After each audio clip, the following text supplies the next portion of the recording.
What should be the length of a day on earth if a man standing on the equator experience weightlessness?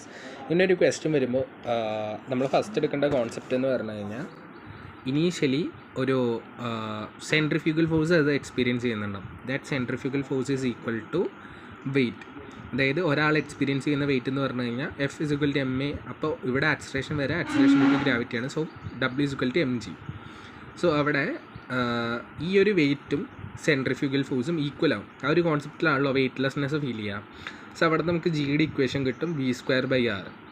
Okay, ഇതിൻ്റെ അകത്ത് നമ്മൾ ഒമേഗയുടെ equation കണ്ടുപിടിക്കും. Omega equal to v is equal to r omega substitute ചെയ്യും. And ഇതിൻ്റെ അകത്ത് omega is equal to g/r എടുക്കും. എന്നിട്ട് ഈ ഒരു ഇക്വേഷൻ എടുത്തിട്ട് നമ്മൾ t is equal to 2π/ω substitute ചെയ്യും. Finally we get t is equal to 2π into √r/g. So നമുക്ക് ഇവിടെ തന്നേക്കണ ഓപ്ഷൻസ് എല്ലാവരും ആസ് കോൺസ്റ്റൻസ് ആണ്. അപ്പോൾ എല്ലാ വാല്യൂസും സബ്സ്റ്റിറ്റ്യൂട്ട് ചെയ്യും. ഞാനിവിടെ പൈ എടുത്തേക്കുന്നത് 3 ആണ്. റേഡിയസ് ഓഫ് എർത്ത് 6400 ഇൻറ്റു 1000 മീറ്ററിലോട്ട് കൺവേർട്ട് ചെയ്തിട്ടുണ്ട്. By acceleration due to gravity 10 ആണ് എടുത്തേക്കുന്നത്.